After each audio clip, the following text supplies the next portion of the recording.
My name is Lindsey Whittle, and I am a second-year graduate student at the School of the Art Institute, Chicago, studying fashion, garment, and the body. My second semester in school, I had started working with Velcro, and then I just kept pushing it and kept exploring it, and really wanted to work with Velcro and partner with them. And I sent them my portfolio of all the work that I'd done, and I explained these two shows that I had coming up, and they were really excited about it. And so they sent a lot of really exciting materials, the Veltex, and a lot of new rolls of Velcro to work with. Well, Velcro is an amazing material in terms of its sculptural capabilities and the bright colors and just how welcoming it is. But it's incredibly challenging to sew. It sticks to everything around you, especially if I'm wearing like a knit sweater. It's been interesting that learning how to, not just how to sew it, but how to perform with it and how to get the material to kind of stay the way I want it to be. My color palette is pretty eccentric, and I get that a lot, but it comes from this trying to share joy with people, and this is the colors that I'm attracted to, and I feel like as an artist I want to give an aesthetic opinion, and my opinion is this loud, bright colored, in your face. When I was a child and all the way through high school, I went to all-girl private schools. I went to an educational program where I had to wear a uniform every day until I was 18. And then I went to art school, and it was really shocking for me, this transition to wearing whatever you wanted. So I really kind of ran with that. My first 4 years in art school, it was very much costumes. Every day I would wear a different costume. And then when I transitioned into fashion school, it really started to be this collage. Sometimes I would wear like a big lumberjack wig and a gold dress and things like that. And just kind of, people would stop in their tracks and bust out laughing or talk to me about it.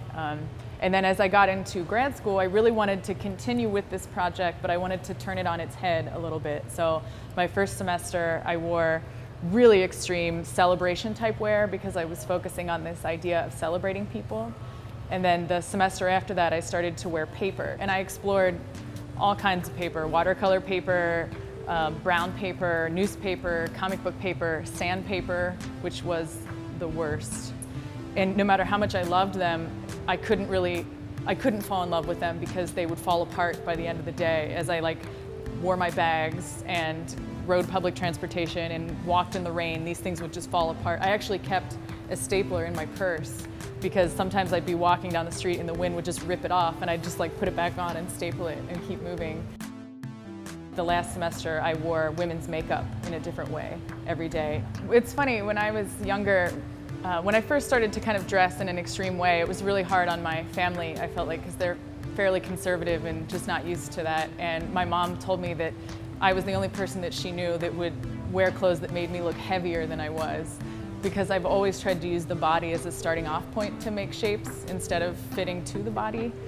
I think that as a whole, we tend to live our lives by a script, and we don't even realize it. But I just like to go off script a little bit, but in a positive way. So I try to go off script in a way that enhances people's lives and not creates fear. I think before coming to grad school, I would make a project and then it was done, and then I would make something else. And I was constantly trying to come up with new ideas. Whereas I really learned how to keep working through an idea and letting it evolve and change, that your work doesn't have to be ghosts in your past, that if you're still interested in an idea, you can keep working through it. My advisor, Nick Cave, told us that it's always a sketch until conclusions start to happen. So even though this is a conclusion of grad school, it's still kind of a sketch because there's still some things that I want to explore in this work. The biggest goal in my work is to use silliness as a starting off point to spread good cheer, and I'll keep exploring it until it's not interesting anymore, and then I'll move on to something else. And maybe in the future I might come back to it again, that it doesn't have to be this stop and begin, stop and begin. It can you can move forward and you can move backwards.